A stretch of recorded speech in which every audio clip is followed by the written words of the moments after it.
सभी को मेरा नमस्कार। Welcome to free UPSC classes by Pratik Saurabh. चलिए आज का हम द हिंदू न्यूज़पेपर देखते हैं। तो यहाँ पे जो बीरेन है, कौन है ये बीरेन? बीरेन सिंह सीएम है आपके मणिपुर के, क्योंकि आपको पता ही है कि मणिपुर में बहुत इश्यूज चल रहे हैं, ट्राइबल इश्यूज काफी ज्यादा कुछ महीनों से। तो उन्होंने आज रेजिग्नेशन दिया था, ठीक है। बट रेजिग्नेशन देने के बाद अब कुछ महिला, आप यहाँ पे आप देख पा रहे हैं कि कुछ महिला सपोर्टर्स वहां पे आ गई। उन्होंने बोला नहीं, आप वापस लीजिए, तो उन्होंने वापस ले लिया।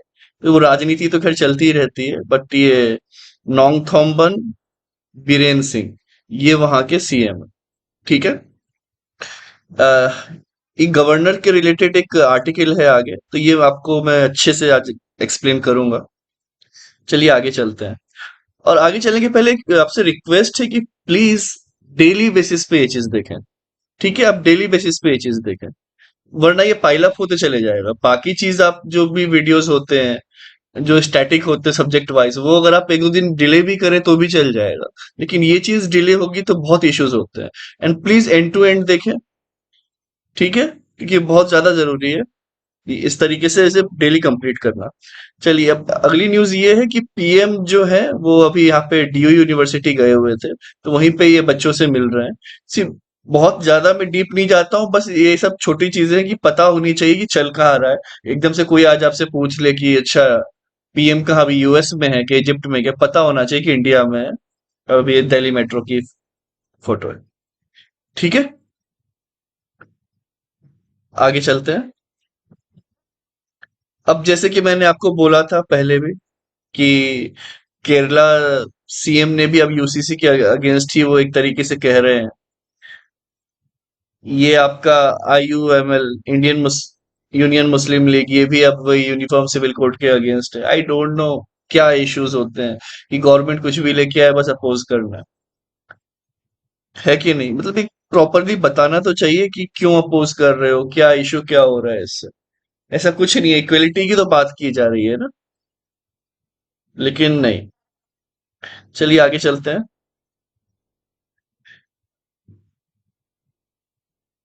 ठीक है, ये है वो आर्टिकल कि the governor move is dangerous unconstitutionally. ठीक है। अब ऐसा कौन सा मूव है जो अनकॉन्स्टिट्यूशनल है या ऐसा कहा जा रहा है? ठीक है, अगर अनकॉन्स्टिट्यूशनल होता तो पहले सुप्रीम कोर्ट ही उस पर हथौड़ा मार देती, करेक्ट। लेकिन अब क्या हुआ है कि the governor of Tamil Nadu R N Ravi, अभी जो है वहां के गवर्नर आर एन रवि हैं, has dismissed V Senthil Balaji. V Senthil Balaji को उन्होंने क्या डिसमिस कर दिया है। अब minister in the council of minister of Tamil Nadu, मिस मिनिस्टर भी है वो भी, काउंसिल ऑफ मिनिस्टर कहाँ के? तमिलनाडु के। उनको सीधे क्या किया, उन्होंने डिसमिस कर दिया। तो वही बात आ रही है कि क्या उनके पास ये पावर है, क्या वो कर सकते हैं, क्या ये नहीं कर सकते हैं। तो उसी से रिलेटेड चीजें हैं। यहाँ पे कुछ जजमेंट्स भी हुए थे। Sameer Singh versus state of Punjab के बीच में, कि 7 जज है, उन्होंने बताया था कि प्रेसिडेंट एंड गवर्नर जो है कस्टडियन है of all executive and other powers under various articles, okay. तो shall by virtue of these provisions exercise their formal constitutional power only. अब यही कहा गया कि फॉर्मल कॉन्स्टिट्यूशनल पावर ही यूज करना है, इसके अलावा और कुछ नहीं करना है। तो वही बात होती है, क्या ये कॉन्स्टिट्यूशनल पावर को ब्रीच कर रहे हैं? लेकिन साथ में एक ये भी चीज रहती है, और वो जो पावर को जो हम ये कर रहे हैं, constitutional power only upon in accordance with the advice of ministers, ministers के एडवाइस पे करना है। अब यहाँ पे तो मिनिस्टर को ही डिसमिस कर दिया है। तो एक ये बात है, तो क्या ये पावर है वहां पे कि वो, चलिए उन्हें जो भी किया हो, एक्स वाई जेड किया है, जो भी इश्यूज है वो हमारे मैटर का नहीं, क्योंकि हर सीएम, मतलब हमें एक क्या होता है कि जब भी हम पॉलिटी पढ़ते हैं तो वो ऐसे देखना चाहिए कि पूरी कंट्री में जब इंप्लीमेंट किया जाएगा तो वो कैसे रहेगा। अब किसी भी केस रिलेटेड वो बात नहीं रह जाती है, ठीक है। तो हमें उस पर डीप डाउन नहीं करना है, किस बात पे ज्यादा निकाला है, किस बात पे किया है। मेन है कि क्या इनके पास पावर है यार, उस पे एक मेन चीज रहती है, ठीक है। लेकिन बस साथ में ये भी बात है कि कुछ वेल नोन एक्सेप्शंस भी दिए हुए हैं, ओके। अब जब मैं आपको बोल रहा हूं कि आप डेली न्यूज़पेपर पढ़िए, उसका रीजन ये है कि देखिए मैं इस तरीके से जो है डेली नोट्स आपके लिए लाता हूँ। और आज क्योंकि ज्यादा कुछ इंपॉर्टेंट न्यूज में है नहीं, तो मैंने सोचा कि चलो ठीक है, गवर्नर के बारे में बहुत ज्यादा डेली डेली आ रहा है, तो आज हम गवर्नर पे कंप्लीट इंफॉर्मेशन ले ही लेते हैं। अब अगर मान लीजिए आप डेली न्यूज़पेपर नहीं पढ़ रहे, तो एक तो आप डेली न्यूज़ का लॉस कर रहे हैं अपना। आप एंड टू एंड प्लीज देखिए। वैसे भी मैं बहुत शॉर्ट टाइम में खत्म कर देता हूँ एज कम्पेयर टू अदर्स। ठीक है? तो एक तो आप वो डेली न्यूज़ का भी लॉस कर रहे हैं, प्लस आप ये इस तरीके से जो आपको ये नॉलेज मिल रहा है, वो भी नहीं मिलेगा। ऑब्वियस सी बात है, अगर कल भी गवर्नर के बारे में आएगा तो मैं उस तरीके से नहीं समझाऊंगा। रीजन ये कि ऑलरेडी मैं समझा चुका हूँ। वो अदरवाइज वो रिपीटिशन हो जाएगा ना, रिपीटिशन का कोई मतलब नहीं। ठीक है, तो मैं हर बार जो भी लाता हूँ कुछ नए टॉपिक्स पे ही होता है। ओके, ताकि धीरे धीरे धीरे with in a 3 months 4 month 6 month वो सब कुछ कंप्लीट हो जाए, कुछ बचे ही ना। तो हम न्यूज में भी इस तरीके से कवर कर ले। साथ में तो करेंगे ही, पॉलिटी स्टार्ट करेंगे, बाकी चीजें भी करेंगे, लेकिन जब इस तरीके से न्यूज से हम इंटर रिलेट करके उसे पढ़ते हैं तो वो ज्यादा हमें याद रहती है। ठीक है, तो ये मेरा रिक्वेस्ट है कि आप बाकी चीज में थोड़ा बहुत डिले चलेगा, लेकिन आप न्यूज़पेपर तो डेली एंड टू एंड आप कंप्लीट देखें। है ना? ऑलरेडी मैं हाईलाइट कर ही देता हूँ चीजों को, ज्यादा कुछ टॉपिक्स उठाता ही नहीं हूँ, जो मेन लगते हैं वही उठाता हूँ। प्लस मैं आपको टेलीग्राम पे पूरा न्यूज़पेपर दे ही देता हूँ। If you want to read it thoroughly, आपको लग रहा है कि नहीं कुछ पॉइंट मिस हो गए हैं या कुछ ये होने चाहिए, या आपको लगता है कि कोई आर्टिकल ज्यादा इंपॉर्टेंट था वो मिस हो गया है, तो मैं उसे अगले नेक्स्ट डे जो है मैं उसे कवर कर लूंगा। लेकिन वो आप कमेंट सेक्शन में मुझे बता सकते हैं। ठीक है, तो चलिए अभी गवर्नर के बारे में पढ़ते हैं। अब इशू हो क्या रहा है? इशू के पहले हम ये जान ले गवर्नर क्या है, उसकी पावर क्या है, कौन अपॉइंट करता है, क्या टेन्योर है ना?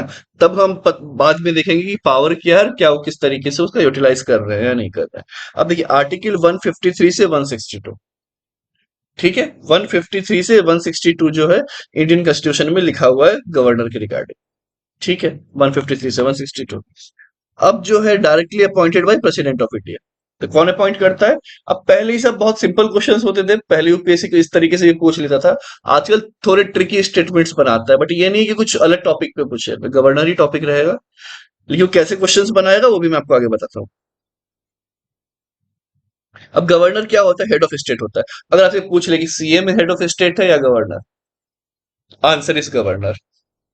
Prime minister is head of country है या प्रेसिडेंट, तो president is head of the country. अब वो ठीक है कि एक्चुअल पावर किसके पास होता है। ठीक है, करेक्ट, वो अलग चीज हो जाती है। अब जैसे कि हम बोलते हैं ना कि घर में अब इंडिया को बोला जाता है पुरुष प्रधान देश है, लेकिन सबको पता है एक्चुअल पावर तो घर में मम्मी के पास ही होती है कि नहीं? तो बस वही चीजें हैं। चलिए आगे अभी ये देखते हैं कि the discretionary power of governor क्या क्या है। एक कॉन्स्टिट्यूशनल पर्सपेक्टिव से हम देखेंगे, एक सिचुएशनल पर्सपेक्टिव से देखेंगे। कॉन्स्टिट्यूशन तो ठीक है जो संविधान में लिखा है, कुछ सिचुएशन ऐसी बन गई तो उस सिचुएशन में क्या किया जाएगा उसको भी हम देखें। ओके, अब कॉन्स्टिट्यूशनल में क्या दिया हुआ है कि reserving bill passed by legislative assembly for consideration of president.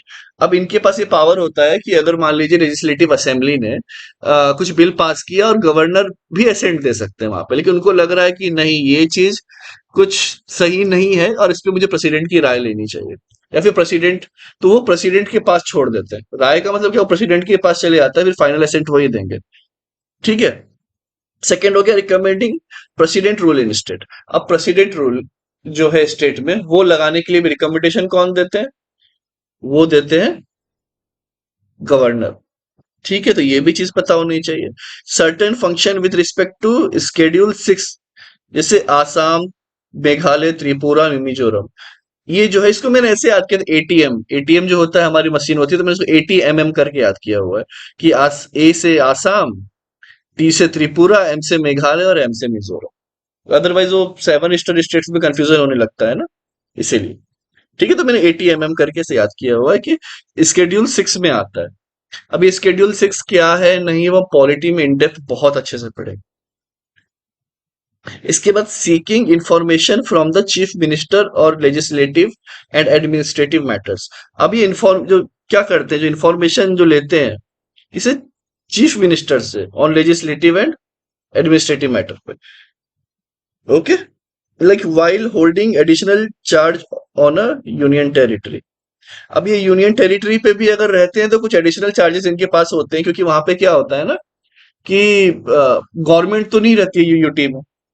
Correct, वो तो सेंट्रली कंट्रोल्ड होते हैं। तो वहां पे कुछ एडिशनल पावर होती है उनके पास। ठीक है, तो उस पावर पे अभी हम नहीं जाएंगे क्योंकि हमारा जो मेन फोकस है वो अभी ये कॉन्स्टिट्यूशनल क्यों कह रहे हैं, अनकॉन्स्टिट्यूशनल क्यों कह रहे हैं, पावर क्या है। तो आपको इतना तो आइडिया लग गया होगा कि ये पावर है कि रिजर्व कर सकते हैं, बिल रिकमेंड कर सकते हैं प्रेसिडेंट को। स्केड्यूल 6 जो है, ये यहाँ पे जो ट्राइबल एरियाज है वहां पे इनके पास अलग से कुछ सर्टेन फंक्शंस एंड पावर दिए हुए हैं। इसके बाद वो इंफॉर्मेशन पूछ सकते हैं कुछ चीफ मिनिस्टर और बाकी से कि मतलब क्या चल रहा है, क्या क्या है क्या नहीं, कुछ भी इनपुट्स ले सकते हैं। ओके, अब सिचुएशनल भी ये तो चलिए हमने कॉन्स्टिट्यूशन के हिसाब से देखा। अब एक सिचुएशनल भी बात होती है कि अपॉइंटिंग द चीफ मिनिस्टर में no party is a clear majority. अब मान लीजिए दो तीन चार पार्टीज हैं, क्लियर मेजोरिटी कहीं नहीं है। ठीक है, अब अगर हमें वहां पर किसी एक को पिक करना है तो मैं कर सकता हूँ। अब बात समझिए यहाँ पे क्रिटिकलिटी क्या आती है कि बहुत बार गवर्नर को रबर स्टैंप कह दिया गया कि अरे आप ये रबर स्टैंप है, ये मतलब, या फिर गवर्नमेंट की पपेट है, सेंट्रल गवर्नमेंट की पपेट है। अब रीजन ये होता है कि मान लीजिए कोई स्टेट है, एग्जांपल हम लेते हैं कर्नाटका। वो स्टेट है, एज्यूम कर लेते हैं वहां पे 250 सीट्स है। ठीक है, एमएलए की 250 सीट्स है। 250 सीट्स है तो ऑब्वियस सी बात है 126 होने चाहिए टोटल। या तो आप अकेले पार्टी लाइए या फिर गठबंधन लाए आपका, तो फिर वो 126 सीट्स होनी चाहिए। लेकिन क्या 120 सीट्स अगर नहीं है तो ऐसे केस में क्या होगा? एक के पास 110 सीट्स हैं, एक के पास क्या है 90 सीट्स हैं, एक के पास 112 सीट्स हैं। अब ऐसे करके कुछ कुछ सीट्स हैं आपके पास, मतलब किसी के पास 50 है, किसी के पास 100 है, कुछ 112 है, तो मतलब ऐसे करके सीट्स हैं। अब बात ये हो रही है कि आइडियली आप किसको चूज करिए, उन पे छोड़ दिया जाता है। जनरली क्या होता है कि कोई सिंगल लार्जेस्ट पार्टी है, सपोज करें कि एक पार्टी ने ले आए 120 और एक पार्टी ने लाया 100, तो अब 100 जो है 126 जो मेजोरिटी है उसके पास अभी कौन है? 120 वाला। तो आइडियली उसको ले लेना चाहिए कि ठीक है, आप अप्रूव करें, बाकी और लोगों से आप गठबंधन बाद में करें या फिर उनको अपने पास बनाएं। ये आइडियली ये होता है। बट अगर मान लीजिए अभी सेंटर में जिसकी गवर्नमेंट है, जैसे भी बीजेपी गवर्नमेंट है, अब मान लीजिए कर्नाटका में अगर 120 सीट्स जो है कांग्रेस ले आई, ठीक है, और 110 सीट्स बीजेपी लाई, तो आइडियली तो यही होना चाहिए कांग्रेस। लेकिन ये पावर दी हुई है गवर्नर के हाथ में, वो चाहे तो 110 वाले को भी उस समय के लिए बना दे सीएम और बोल दे कि आप जो है अपने इतने दिनों के अंदर हमें प्रूफ करके दे अपनी मेजोरिटी। ठीक है, तो ये सब कंसर्न्स हो जाते हैं। सेकंड क्या है? डिसमिशल, oh sorry,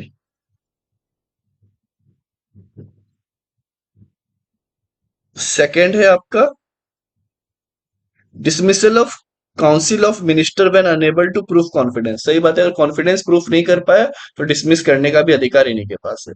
dissolution of legislative assembly when council of minister loses majority. Council of minister जब मेजोरिटी लूज कर देते हैं तब भी ये किसका राइट है? ये आपके गवर्नर का राइट है कि वो उन्हें हटा सकते हैं। ठीक है, चलिए अब आगे चलते हैं। आई होप सो कंप्लीट दिख रहा होगा। अब देखिए आर्टिकल 163 क्या कहता है? Governor to choose what is their discretion and what is not. मतलब खुद ही चूज कर सकता है कि मेरे राइट्स में है या नहीं है, मेरे राइट्स में नहीं है। तो कहीं ना कहीं यही एक ओवरब्रीच का कारण बन जाता है और एक इशू क्रिएट कर देता है ना? तो अब फिर से जैसे कि आपको ये यहाँ पे नोट किया हुआ है कि 152 163 जो है एक Indian constitution consist of relevant provision, ये उसकी बात की गई है। लेकिन 163 में एक ये है कि governor to choose what is in their discretion and what is not. Okay, चलिए अब इसके बाद और क्या चीजें होती हैं कि constitutional bar court from enquiring into act of governor. अब बात ये कि गवर्नर ने कुछ किया तो उस समय जो है उन्हें उन पर कोई केस वेस नहीं चल सकता, क्योंकि जो कॉन्स्टिट्यूशनल बॉडी है enquiring into act of governor, क्या उनने कोई एक्ट किया तो उस पर कोई इंक्वायरी नहीं हो सकती। तो बहुत सारे इश्यूज जो हैं वो है यहाँ पर। अब सबसे बड़ा एक ये इशू आता है कि the constitutional does not set any time frame for governor to act on the request of the state government. अब मानिए स्टेट गवर्नमेंट ने कुछ रिक्वेस्ट की है, तो उस पे कब तक एक्ट करेंगे, इसके बारे में भी कुछ नहीं दिया हुआ। अगर वो चाहे चुपचाप है, कोई एक्ट नहीं कर रहे हैं, तो ये अगेन एक इश्यू हो जाता है। ठीक है, तो एक टाइम फ्रेम होना चाहिए हर चीज के लिए, वो टाइम फ्रेम नहीं है। अब बात वही होती है कि कोई भी सेंट्रल गवर्नमेंट चेंज नहीं करना चाहती है। देखिए अभी आपको अभी लग रहा होगा कि बीजेपी गलत कर रही है, बट अभी सोचिए इतने सालों से था कॉन्स्टिट्यूशन, तो पहले कांग्रेस की पार्टी थी तो उन्हें भी मजा आ रहा था कि गवर्नर को इस तरीके से यूटिलाइज करने का। तो जब सामने वाले ने किया तो वो भी यहीं पे ये कर रहे हैं। ठीक है, तो ये जो चीजें होती हैं कि जब कॉन्स्टिट्यूशन में, इसलिए जब सुप्रीम कोर्ट जो है वो बहुत बार काफी डिसीजंस ले लेके जो है उन्होंने कॉन्स्टिट्यूशन को बचाया हुआ है अभी तक। और अब काफी फ्लेक्सिबल हो गया है। ठीक है, अब काफी ज्यादा फ्लेक्सिबल हो गया है जब से जुडिशियल रिव्यू जो आया है। वो कौन से केस में आया है, वो है केशव नंदा भारती केस। तो ये जितने भी केसेस हैं important important, Minerva mill case, Kesava Nanda Bharati case, या बाकी भी जो है, वो हम अच्छे से बाद में पढ़ेंगे। ठीक है, चलिए। अब क्या है कि governor power friction with state and why this happens often. ये इंडियन एक्सप्रेस की एक लाइन थी। ये मैंने इंडियन एक्सप्रेस से एक्चुअली उठाया है। उनने एक आर्टिकल दिया था कि अभी इस बीच तो कोई अच्छा आर्टिकल था नहीं, तो पुराना पुराना आर्टिकल है, लेकिन वहां पे बता रहे थे कि फ्रिक्शन हो क्यों रहा है, ये इश्यूज कहाँ आ रहे हैं। अब एक था पॉलिटिकल अपॉइंटी, कि according to the constitutional expert although the constituent assembly invest the governor to be apolitical. Apolitical means किसी पॉलिटिकल पार्टी से नहीं होना चाहिए जो गवर्नर होता है, ऐसा बोला जाता है। But the truth is politician became governor and then resign to fight elections. आप समझ रहे हैं कि वो होने नहीं चाहिए, लेकिन पहले वो मतलब रिजाइन कर देते हैं और फिर बाद में पहुंच जाते हैं। अब जैसे कि बोल दिया जाए कि कोई गवर्नमेंट सर्वेंट नहीं होना चाहिए, तो ठीक है, लेकिन वो था तो गवर्नमेंट ही सर्वेंट ना। वो भले उस समय रिजिग्नेशन डाल दिया वो चुनाव के लिए। अब समझ रहे बात को? तो बस वो चीज है कि आप पहले से पॉलिटिकली पार्टी में होते हैं। तो अब अगर मान लीजिए कोई ऑलरेडी बीजेपी का है, तो वो गवर्नर, अब क्योंकि ये पावर में है तो एक हाई चांस होगा कि इनको गवर्नर बना दिया जाए। तो ये सब चीजें होती हैं। एक ये भी चीज है कि the CM is answerable to people. Obviously बात है, पीएम भी है आंसरेबल, वैसे सीएम भी है, but governor is answerable to no one except the centre. Centre में बस सेंटर को आंसरेबल है, उसमें पर्टिकुलर बोला जाए तो प्रेसिडेंट को आंसरेबल है। ठीक है, this is the fundamental defect in the constitution. और सही बात है ये।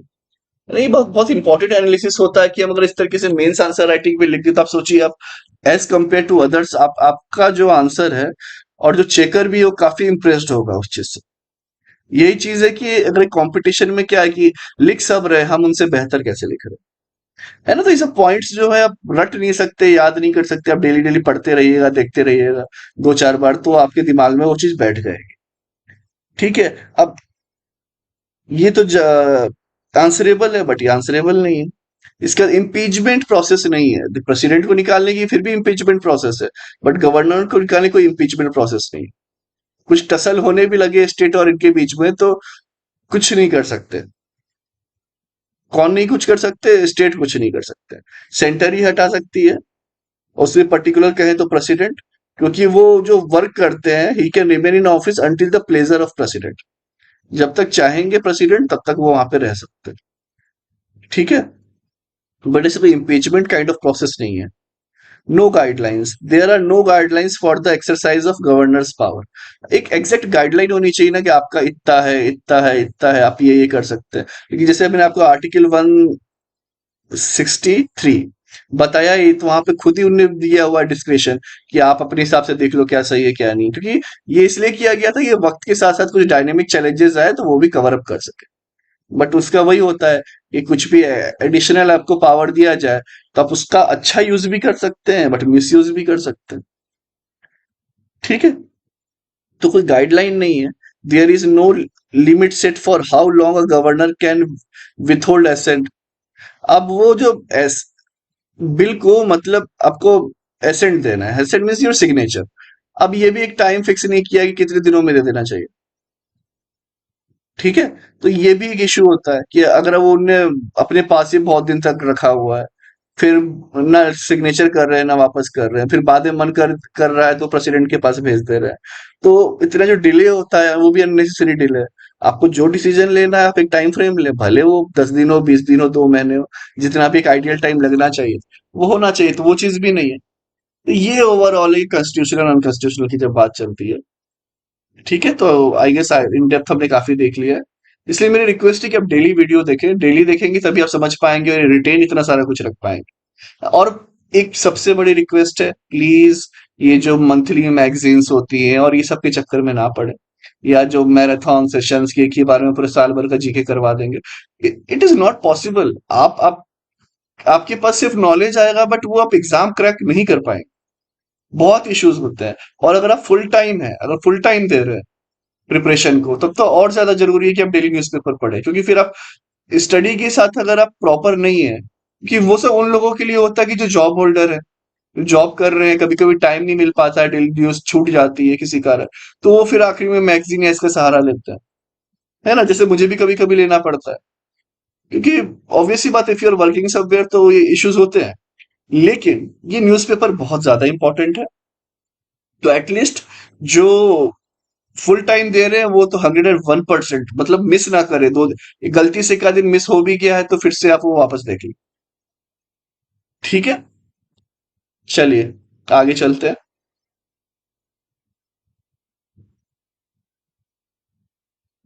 अब यहाँ पे पुतिन वही डायलॉग हो रहा है कि हो सकता है कि अभी G20 समिट जो है वापस सितंबर में पुतिन वहां पे ज्वाइन करे।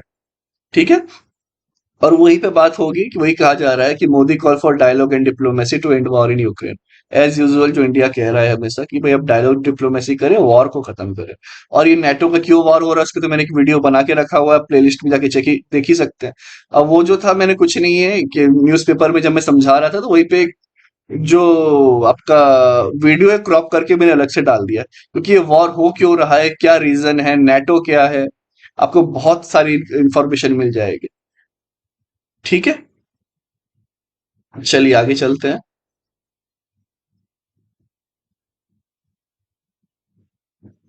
अब ये किस पे बात है कि ये इंपॉर्टेंट है, centre invites idea to public to curb potato prices. अब इन लोगों से भी पूछ रहे हैं अब क्या किया जाए टमाटर की प्राइस कंट्रोल करने के लिए।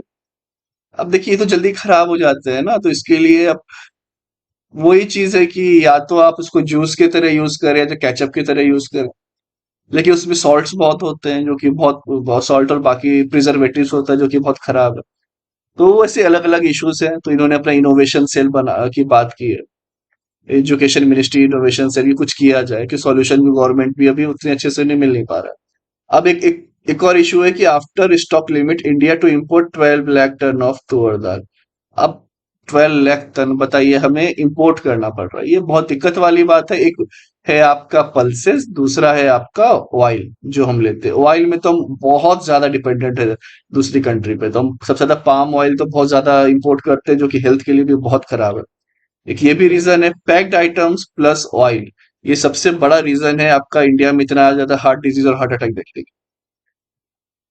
ठीक है, तो पैक्ड आइटम्स प्लीज जब भी आप पढ़े तो पीछे रैपर देखें कि कितना सोडियम है, क्या कितना फैट है, प्रोटीन है कि नहीं है, क्योंकि प्रोटीन बहुत कम रहता है। सॉल्ट 1000 mg के तक आसपास होता है, सिर्फ एक लेज या कुरकुरे चिप्स या कि मैगी का भी पैकेट अगर आप देखेंगे वो भी 12-14 रुपए का आप जो खरीदते हैं, उस पे भी अराउंड 900 to 1000 mg होता है। और डेली आपको यकीन मानिए लिमिट सिर्फ आपकी 2000 mg है, मतलब आपने 2 पैकेट खा लिए अगर मैगी, आपका पूरे दिन की लिमिट खत्म हो गई। आप समझ रहे, इसके बाद तो हम स्नैक्स खाते हैं, दिन में खाना, रात में खाना, तो वो इसलिए बोलते हैं नॉर्मल और सादा खाना जरूरी है। अचार अचार वगैरह भी चीजें जो है वो उतनी अच्छी नहीं होती है, तो वो सब चीज जहाँ पे नमक है प्लीज अवॉइड करें, क्योंकि आजकल ये सब जो है, ये डिजीज कोई ओल्ड एज डिजीज नहीं रह गई है, यंगस्टर्स भी इससे परेशान। ठीक है, तो यहीं पे वो बात हो रही है कि इंडिया में अभी जो महंगाई है वो 25% तक इसकी बढ़ गई है, 25% तक। ठीक है, 25% तक कॉस्ट जो है बढ़ गया, अराउंड 128-129 रुपीज kg अभी मिल रहा है। अब इंडिया में जो है last year 39 lakh ton production हुआ था, बस इस बार जो है सिर्फ 30 लाख टन हुआ है, तो 9 लाख टन इस बार कम प्रोडक्शन हुआ है। तो देखिए ये भी इशू है कि पहले जो हम मान लीजिए अभी 40-44 टन इंडिया को जरूरत पड़ती है, कंज्यूम करता है, पहले 5 टन ही मंगा रहे थे, बट अब इतना डिफरेंस पड़ गया तो 12 to 14 टन अब मंगाना पड़ा। तो इसके भी प्रोडक्शन को इंक्रीज करने की बहुत ज्यादा जरूरत है, बहुत ही ज्यादा जरूरत है। ठीक है, चलिए आगे चलते हैं। अब सेंटर जो है इतने नॉर्म निकाले हैं against dark patterns in online advertisement. अब डार्क पैटर्न्स क्या होता है? अब आपने बहुत बार नोटिस किया होगा कि अगर आप किसी वेबसाइट पे गए और वो उनने बोला कि ठीक है, अगर आपको ये डॉक्यूमेंट चाहिए, पीडीएफ चाहिए, तो आप क्या करें? बस साइन अप कर ले, ईमेल आईडी दे दें, पासवर्ड सेट कर ले। तो उनने आपकी ईमेल आईडी ले ली, अब बार बार वो आपको मैसेज करते रहेंगे। ये गलत तरीका है। और सेकंड जो है, आपका आपका नंबर ले लेते हैं, अगर आप कहीं पर रजिस्टर कर दें, अब फिर आपको जिंदगी भर कॉल करते रहेंगे, वो कंप्यूटराइज्ड कॉल, कभी नॉर्मल कॉल। अब कुछ भी है, जैसे नया पैकेज निकला है, और लेकिन कोचिंग सेंटर पे अगर आप रजिस्टर्ड है, तो हमारी ये नई क्लासेस चालू, ये मतलब आप आपने पढ़ना तो छोड़ दिया, जब तक आपका वो नंबर चालू रहेगा वो जिंदगी भर वो मैसेज करते रहे। ठीक है, तो अब यही चीज हो रही है कि इस तरीके से ना मांगे। अगर मुझे रजिस्टर करना है, जैसे मुझे अमेजोन से खरीदारी करनी है, मैं खुद रजिस्टर कर लूंगा। मुझे कुछ करना है, या फिर ये जो कभी कभी बोल देते 5% एक्स्ट्रा कैशबैक आपको मिलेगा, तो आप जो है इतने लो मीन्स आप क्या करेंगे? 5% अगर आपको एक्स्ट्रा कैशबैक मिल रहा है, तो आप अपना नंबर और ये चीजें दे दें, समझे? या फिर आप अपना नंबर दे दें, आप इंफॉर्मेशन दे दें, तो हम आपको 10 दिन के लिए प्राइम सब्सक्रिप्शन फ्री देंगे। अब ये इस तरीके से इन्होंने डेटा ले लिया, तो यही बोलना है कि गवर्नमेंट का ये चीज सही नहीं है। आप एक तो उनके प्राइवेसी से भी खिलवाड़ कर रहे हैं। अब आपका नंबर भी हर जगह लिंक्ड रहता है, वही बैंक में लिंक्ड है, वही तो फाइनेंशियल लॉस का भी होता है issue.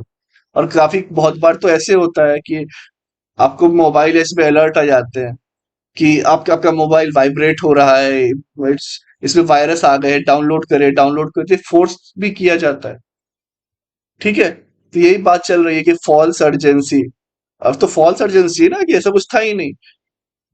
Confirm shaming, forced action, subscription trap, ये सब जो चीजें होती है वो सही नहीं होती है। अच्छा, ये सब्सक्रिप्शन ट्रैप ही है ना, कि हम आपको एक बार बता देंगे मेल पे कि अगर आपका आप अपनी किसी भी चीज का प्राइम सब्सक्रिप्शन लेके रखा हुआ है, तो ठीक है, हम आपको बता देंगे अभी 1 मंथ के लिए फ्री है, आगे से वो फ्री नहीं रहेगा। अब एक बात बताइए, अगर आप गलती से भूल गए, आप भूल गए, खुदा ना खास्ता किसी का एक्सीडेंट हो जाए या कुछ हो जाए, पेरेंट्स को भी नहीं पता है या फिर किसी सेकेंड पर्सन को भी फैमिली में नहीं पता है, और हर महीने आपका वो डिडक्ट होता रहेगा, ये भी चीज सही नहीं है। ठीक है, तो ये क्योंकि इस पे कोई डायरेक्ट नॉर्म्स भी नहीं है, कोई कानून ही नहीं है किस हिसाब से ये सब काम करते हैं। तो यही सब चीज से गवर्नमेंट जो है बचाने की कोशिश कर रही है। यूनियन कंज्यूमर अफेयर मिनिस्ट्री के द्वारा ये सब चीज जो है लाई गई है। डार्क पैटर्न्स, अगर कहीं यूपीएससी क्वेश्चन पूछते हैं, dark patterns related to black hole, NASA का मीन्स कोई मिशन, इसरो मिशन, या फिर ऑनलाइन, ये जो है online related to online advertisement, तो आपको पता होना चाहिए। डार्क पैटर्न ऐसा लगता है कि तारे और सितारे तो कुछ नहीं है। ठीक है, तो इस तरीके से भी क्वेश्चन पूछ दिए जाते हैं, तो ये चीज आपको समझना है और ये चीज करनी है। ठीक है, चलिए आगे चलते हैं।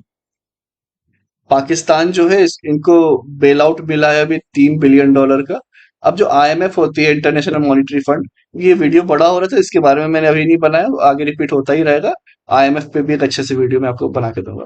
अब देखिए, आईएमएफ जो होता है, इंटरनेशनल मॉनिटरी फंड, ये ऐसे इंफ्रास्ट्रक्चर के लिए पैसा नहीं देता किसी, समझे? इंफ्रा की आप डैम बनाए, ये बनाए, नहीं। अगर किसी कंट्री की फाइनेंशियल कंडीशन बहुत खराब है और वो एकदम से दिवालिया होने पे आ गया है, ऐसे कंडीशन में वो आईएमएफ जो है कंट्री को पैसा देता है, विथ सम कंडीशंस, कि आप ये रिफॉर्म करें, तभी तभी जो है सब कुछ सही हो पाएगा। तो रिफॉर्म की बात करता है। तो ठीक है, इंडिया ने भी जो है 1991 92 के आसपास लिया था, जब हालत बहुत खराब हो गई थी, तब आईएमएफ ही था जिसने बोला था कि आपको प्राइवेटाइजेशन, ग्लोबलाइजेशन और इसकी तरफ जाना चाहिए। तो ये शर्तें रखी थी कि आपको टैक्स रेट कम करने पड़ेंगे, आपको दूसरी कंपनी को भी अपने देश आना देना पड़ेगा, सो प्रोडक्शन बढ़ेगा, रेवेन्यू बढ़ेगा, तभी आप किसी का भी कर्ज माफ कर पाएंगे और आप भी आगे डेवलप कर पाएंगे।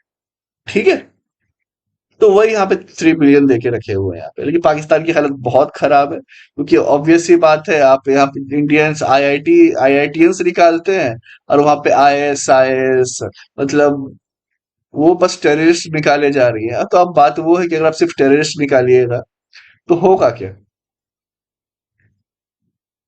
तो बस कुछ नहीं है। अब ये सब इसी में परेशान है कि अभी हम लोन कैसे लें, ये ले मिस, और बस अब बोलते रहते हैं कि हम न्यूक्लियर रियासत है, क्योंकि आपको आता ही था बस बम बनाना, बम फोड़ना, न्यूक्लियर न्यूक्लियर। तो कोई बड़ी बात थोड़ी है ये सब, है कि नहीं? कोई बड़ी बात नहीं है। अब पाकिस्तान एक ऐसा देश है, अब जब देखिए बांग्लादेश का पर कैपिटा इनकम इंडिया से ज्यादा हो गया, या लगभग, और पाकिस्तान से तो 1.5 गुना ज्यादा अच्छी जीडीपी अभी वहां की है, बांग्लादेश की। तो टूटने के बाद अब क्या होगा, अब मैं लिख के दे रहा हूं, विद इन 1 डिकेड, जो मुझे लगता है मेरे एनालिसिस के हिसाब से 10 to 15 ईयर्स के अंदर वहां से बलूचिस्तान डेफिनेटली अलग हो जाए। है ना, जो कश्मीर कश्मीर चिल्लाते रहते हैं, ये वो ही बलूचिस्तान ही अलग हो जाना है। और जो कश्मीर का जो हमारा एरिया है वो तो हम ले ही लेंगे, क्योंकि अभी वैसे भी वहां पर जो है अभी कंट्री का मेन फोकस क्या होना चाहिए अगले 20-25 साल, क्योंकि आप इकोनॉमिकली डेवलप करें, आप स्ट्रांग होल्ड हो जाए, उसके बाद किसकी मजाल है कोई कुछ करे। ठीक है, तो गवर्नमेंट भी अभी राइट ट्रैक पे है, और सब है कि पहले इंटरनल इश्यूज को सुलझा रहे हैं। जो 370 स्क्रैप हुआ है, अभी यूसीसी की बात चल रही है।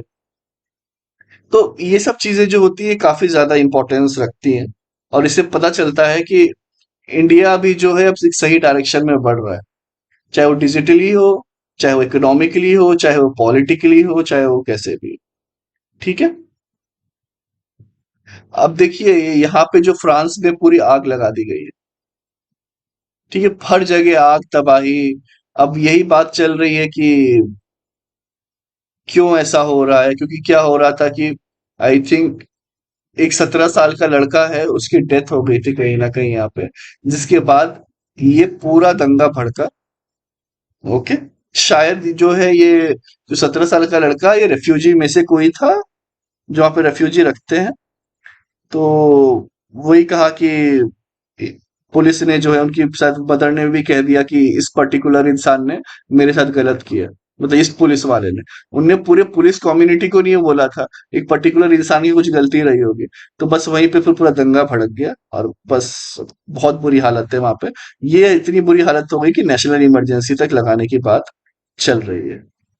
ठीक है, चलिए अब आगे चलते हैं। देखिए कोर इकोनॉमिक सेक्टर जो है वो पिछले साल 19.3% ग्रोथ रेट थी, अब इस बार जो है 4.3 ही रह गई है। तो कोर सेक्टर क्या होते हैं, इंडिया में 8 इंपॉर्टेंट कोर सेक्टर्स है। ठीक है, जो कि लगभग आपका 40.3% of index of industrial production, मतलब इसे 8 कोर इंडस्ट्री मिल गया, अराउंड 40% का एक इंडक्शन करती है, प्रोडक्शन करती है। तो मीन्स अगर वो 40% में अगर इतनी बड़ी गिरावट है, तो ऑब्वियस सी बात है कहीं ना कहीं अच्छी चीज नहीं। ठीक है, तो अब हम इस पे जो है कोर एड सेक्टर पे एक अलग से वीडियो बना लेंगे, क्योंकि इंपॉर्टेंट है थोड़ा। एक ये चीज है कि जो एक्सटर्नल डेब्ट है इंडिया का, जो लोन ले रखे हैं, वो अभी बढ़ के $624 बिलियन हो गया है, आरबीआई ने बताया है। ठीक है, अब इसमें दो चीज और, जो सिक्स, अगर हमें लगता है 624 बिलियन हुआ, तो क्या सारी की सारी गवर्नमेंट ऑफ इंडिया ने लिया? जब मैं स्टार्टिंग में तैयारी कर रहा था तो मुझे यही लगता था कि हाँ सारी गवर्नमेंट ही तो लेती होगी लोन, सारा का सारा, और कौन लेगा। बट इसमें कि प्राइवेट कंपनी थोड़ा बहुत लेती होगी, इस तरीके से कैसे लोन ले पाएगी इंटरनेशनली? लेकिन नहीं, ये देखिए 133 बिलियन जो है किसका है, यहाँ पे देखिए outstanding depth of government and non government sectors rose to, अब गवर्नमेंट का कितना है, 133 से $133 बिलियन हो गया, पहले 130.8 था। और एंड अदर्स जो है नॉन गवर्नमेंट, वो 491 बिलियन। इट मीन्स कि इंडिया के जो बाकी हैं, लाइक कंपनीज हैं, प्राइवेट लिमिटेड एंड अदर्स, उन्होंने इतना ज्यादा जो है लोन ले रखा है, तभी ऑब्वियसली बात है रैपिड डेवलपमेंट हो रहा है यहाँ पे। और कोई अगर हमें लोन दे रहा है इंटरनेशनल एजेंसी, तो वो भी एक अच्छी बात है। तो क्या होता है ना कि अगर मान लीजिए आईएमएफ देखिए कितना रुला रहा था पाकिस्तान को पैसा देने के, अब जैसे कि वर्ल्ड बैंक या कोई बैंक अगर हमें पैसा दे रहा है, तो इसका मतलब है कि वर्ल्ड बैंक को पता है कि ये पैसा टाइमली चुका देगा, और ये डेवलपमेंट करेंगे अच्छा।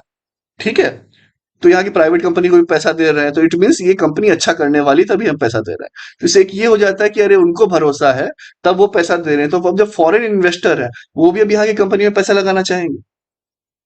समझे बात को? वो लोन इतनी बुरी चीज भी नहीं होती, हमें लगा कि सिर्फ लोन ले लिया, क्योंकि इमेज बताता है आपके पास भी क्रेडिट कार्ड होगा या कोई कार्ड होगा, या फिर आपका वो क्या कहते हैं इसे, सिविल नंबर जो होता है, कि आपका लोन आपको कम मिलेगा जब सिविल आपका कुछ रहता है ना, 600 700 के अबव है, 750 के अबव है, तो जिसका सिविल अच्छा है, तो इसका मतलब ये है कि अगर मुझे किसी बैंक को पता चल गया कि ओके, प्रतीक सर ने जो है कहीं से पर्सनल लोन लिया हुआ है, तो एक तो टेंशन ही खत्म हो गई उसकी कि सिविल स्कोर अच्छा होगा तभी तो दिया हो। तो मैं अब नए नए ऑफर अब इनको देता हूँ। समझे? ये चीजें होती हैं। चलिए, thank you very much, and please subscribe the channel, और टेलीग्राम भी ज्वाइन कर लें ताकि वहां पे आपको ये पीडीएफ मिल जाया करे हर चीज की, और लेटेस्ट इंफॉर्मेशन भी वहां पर आपको मिल जाएगा। ठीक है? Thank you very much.